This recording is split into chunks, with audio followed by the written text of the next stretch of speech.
So the second stage, I have turned my paper, as you can see, because everything is suddenly in a different angle. And why I do that is because all these lines that are from my my hands, I cannot do that in when I turn my paper around. I cannot follow in the same way. So, and I do that on purpose because I don't want to follow in the same way. I want to go over. I'm gonna make the edges of the paper darker. So I'm just gonna use my indigo instead of having to blend the magenta and the Viridian Green into these corners as well. I'm just going to use my indigo.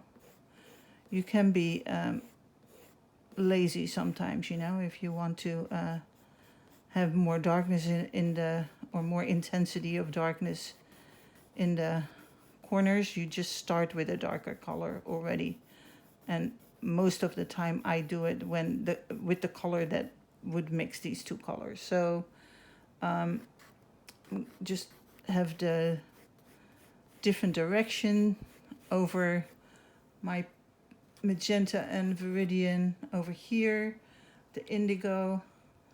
Maybe I'm going to pull it a little bit higher. And you see my hatches are still pretty open. I'm not going to close everything off with a soft that I'm showing you right now here on the edge.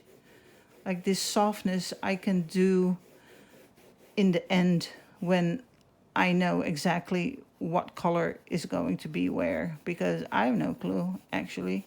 I'm just playing around with some colors. I'm gonna put some magenta over here. Oh, you cannot see that on the thing.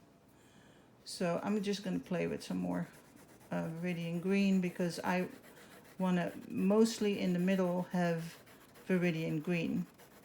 I've left some white spaces over, but eventually they will be either very light magenta or very light Viridian Green.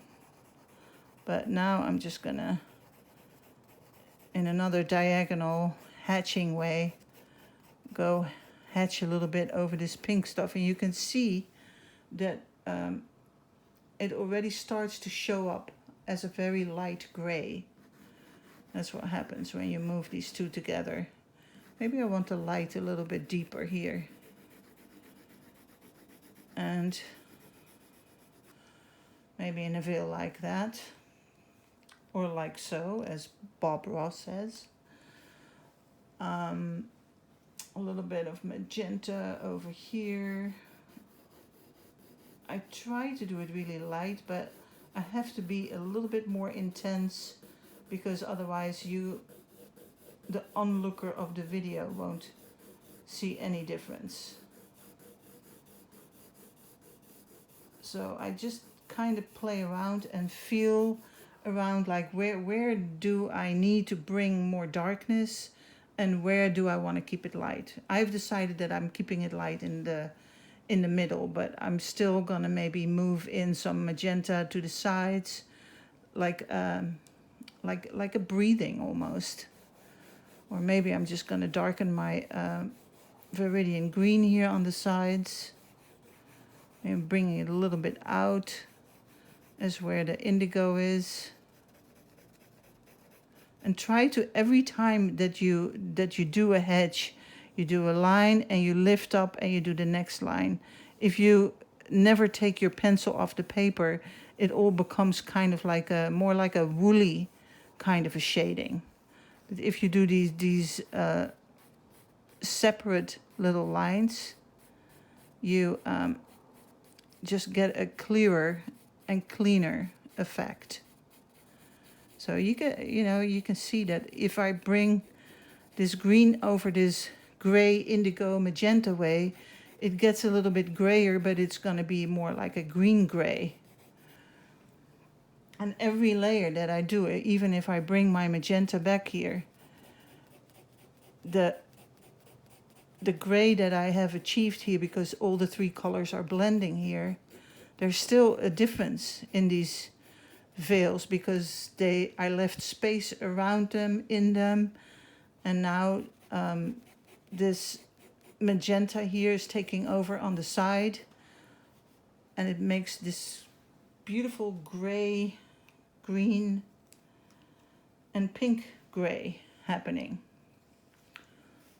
I just see like some indigo happening here as well. I just want some darkness over here, so I'm just gonna intensify.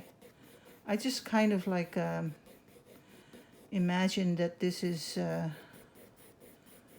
something that wants to come out of the paper, and I'm just giving it, or actually giving it space, but also limiting its space.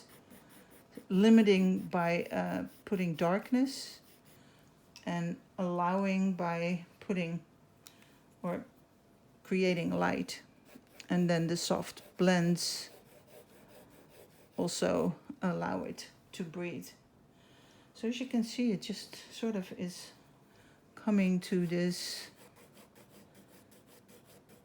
color movement stage. It's very triangular and kind of geometric looking, but that's because I don't have a lot of moving possibilities here with making this video, because the camera has to be quite close. Okay, this is the end of stage 4 for now.